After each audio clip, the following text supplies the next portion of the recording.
Good evening, Trump's family. Welcome back to my channel. Have a good night, everyone, and God bless you. Alright, let's get into the news. Oh boy, I live for these moments, friends, when leftist narrative meets reality. I mean, those two concepts just cannot exist in the same room, the leftist narrative and reality. It's like two magnets with the same poles pointed at each other.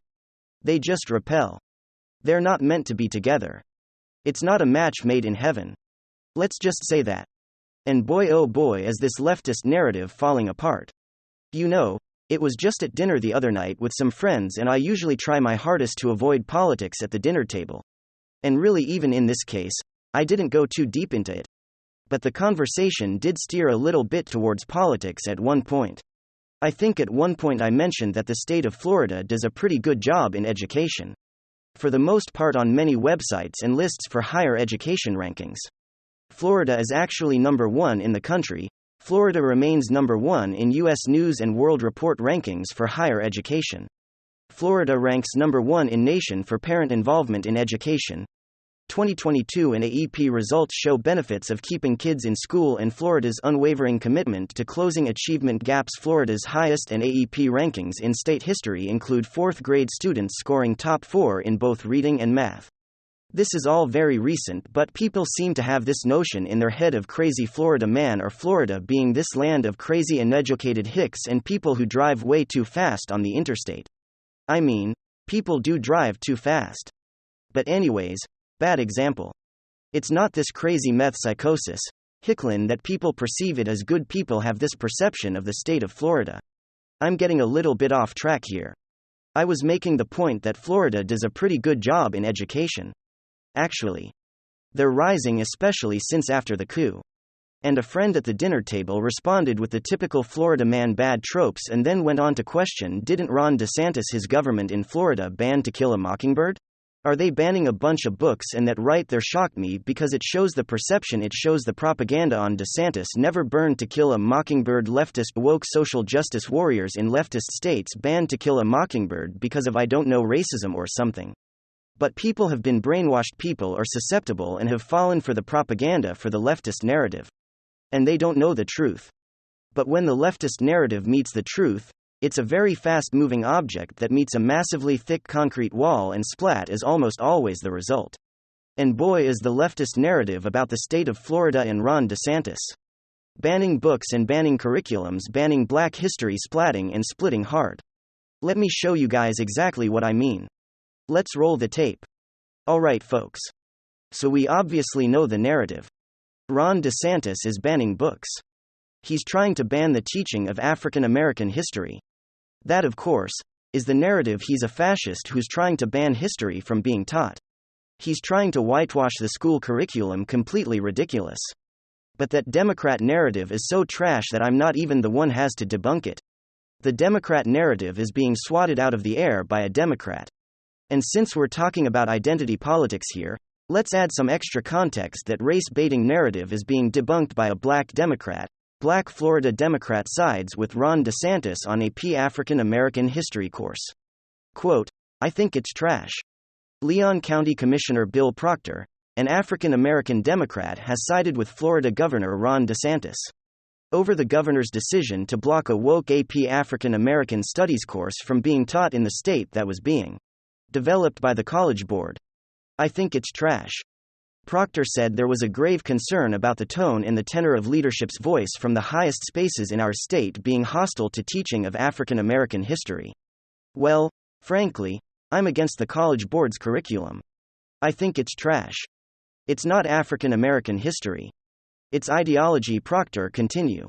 I've taught African American history. I've structured syllabuses for African American history. I am African American history, and talking about queer and feminism and all of that for the struggle for freedom and equality and justice. But the last part of that statement I'm struggling to decipher. Has not been no tension with queerness and feminist thought at all. I'm not exactly sure what that means. But you get the gist of it. You get the point. You have a black Democrat who has taught and developed curriculums related to African American history, and even he is saying that what the College Board is presenting his ideology, it's not the teaching of history, it's cultural Marxism, it's woke activism being pushed on the next generation. Leftist Democrat narrative meets leftist black Democrat in Florida and splat, it's the same thing every time. Another disingenuous garbage Democrat talking point bites the dust. I mean, look so obvious every time, it's the same cues. If leftists resort to ad hominem attacks or name-calling isms labels, then you know that they have nothing. Actually, now that I said that, this is probably the perfect time to sneak this little clip into the video, kind of related, not exactly related. Just want an excuse to play it, but we'll make a point with it. Everyone listen to this. But for God's sakes, it's time. It's 400 years that we've dealt with this. Oh. And our country still has not taken responsibility or accountability for the history of the systemic racism that's in this country. What should we do more? Well, I mean, for one thing, critical race theory, I think, is essential to be teaching. It depends on what you mean by that. Well, I mean, teaching how the race trade and in racism is systemic. In everything we've done in government, in social activity. Yeah, husband, it's embedded in it. Okay, folks.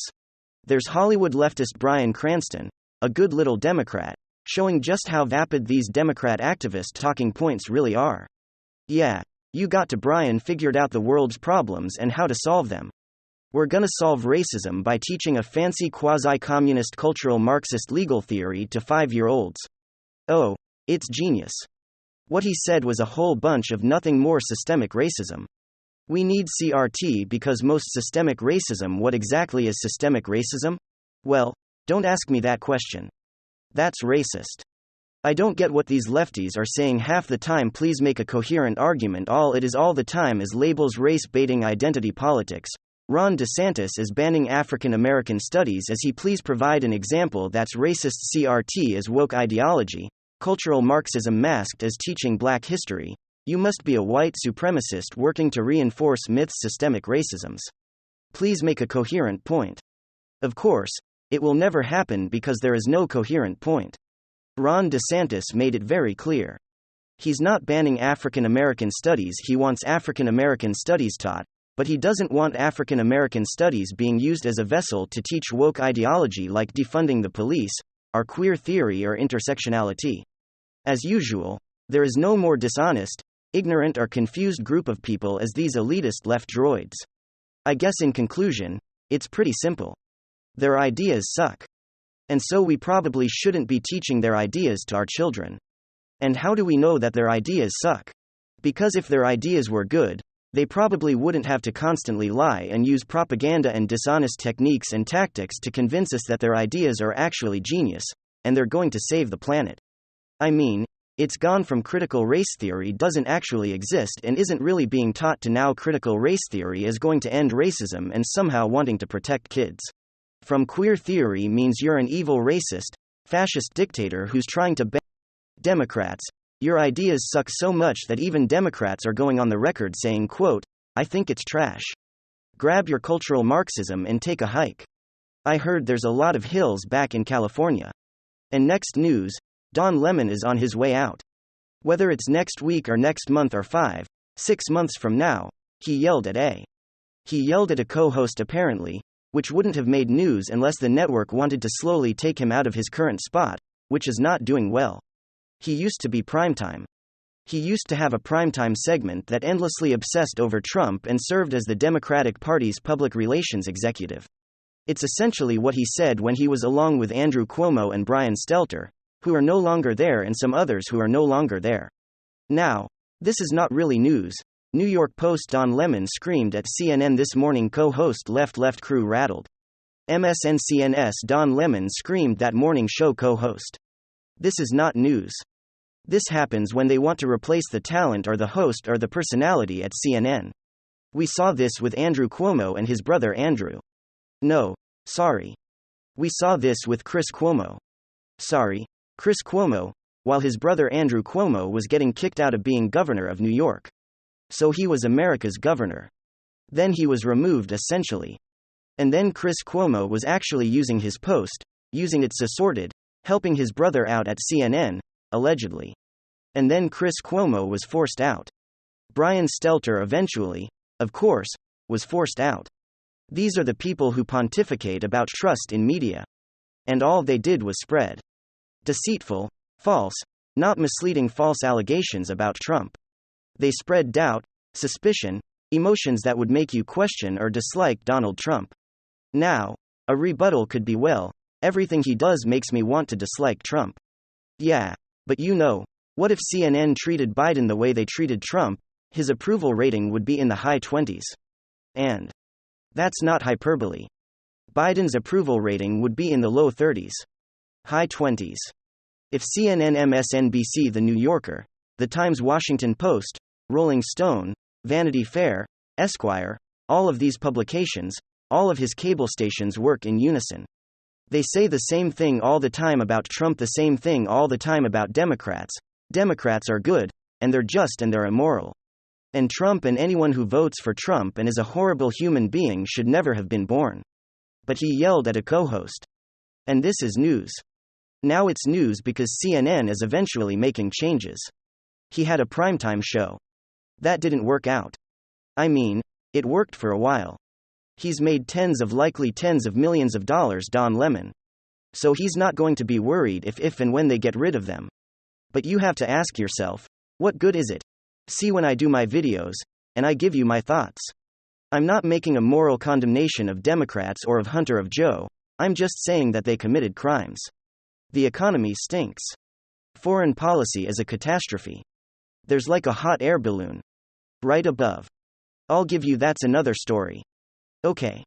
And so we're at 90 seconds to midnight, and we have record high inflation, and there's an invasion in Europe. It's never ending. So tell me what's good about the adults being in charge. The public relations monstrosity that CNN was a part of and is a part of, for the past 6-7 years, leveling only the disdain and contempt towards Trump. Did nobody any good, except the people who worked there making millions of dollars with Don Lemon made millions upon millions. God bless him. He deserves it. He worked for it. But what do you think he accomplished? What do you think CNN has accomplished other than dividing families and friendships in the country? You can say? Well, Fox News does the same thing. Not in the same manner as CNN. Not even close to the same manner as CNN. It's another story, and you look. Ladies and gentlemen, this is like an endless list. It's the Trump curse. Don Lemon. It will eventually follow. Chris Cuomo, Brian Stelter, but then you had Andrew Cuomo, who went after Trump, then you had Eric Schneiderman before him. Then you had Jesse Smollett, yay. Then you had this FBI official who was indicted for actually working with oligarchs from that country, our mortal enemy, that Trump was supposed to have colluded with the people investigating Trump, were doing exactly what they accused Trump of doing, or at least one of them. Then you have, people like McCabe Strzok, they're no longer Page. They're no longer at the Federal Bureau of Investigation. Everyone that goes after Trump, it's like it if you have skeletons in your closet, and you devote your life to Trump, and then Don Lemon has a lawsuit that he's dealing with, or he's been dealing with, or maybe he already dealt with it, or he had a lawsuit. But you have a situation where then you have Alec Baldwin, who accidentally ended a woman's life and will almost certainly be convicted of saying he's gonna be indicted forever, and he will be convicted. There's no way he escapes conviction. So he'll get jail. He'll get prison time. You focus on Trump. And what takes place is Trump is basically a foil. He is almost like he has the ability to reveal who a person really is. Donald Trump has the ability, he has this cosmic, magical, otherworldly, arcane ability to reveal who you are as an individual. So if you don't like Trump, fine. If you don't like Trump, that's gonna be a logical viewpoint. You don't like his personality. You don't like his policies, fine. If you think he's a totalitarian, and he is the embodiment of everything, we've the antithesis of this country's value system. And he's gonna devour democracy and the planet and the unknown universe. And he's, a wrecking ball to that's just done well, in a good way he is, but then you have major issues. You've watched too much CNN, and too much Don Lemon and Chris Cuomo and Brian Stelter, and if you've ruined Thanksgiving dinners, or New Year's, or holiday dinners, or if you've disowned friends and family, it's because you've watched CNN, or if you think that you Well, CNN doesn't affect you. Yeah, it does. Because the people around you, there's a lot of people, there are a great many people who will disown friends and family if they vote for Trump, or who actually likes Trump's policies, but won't vote for him because too many people they know would shun them and ostracize them. If they knew that, they were considering voting for Trump. And that's because of this public relations monstrosity. It's a monstrosity, ladies and gentlemen. And Don Lemon has been a part of this. The ratings, by the way, 8 minutes in, it's like I should have started with this. CNN suffered its worst ratings week in 9 years. This is the wrap, January 27, 2023, a couple of days ago. Okay, the worst rating in 9 years. That's why you're seeing Don Lemon yelled. Let me know what you guys think in the comment section. Of course, leave a like if you enjoyed the video, and of course possibly subscribe if you're up for it. I'm gonna get back to work. I want to thank you guys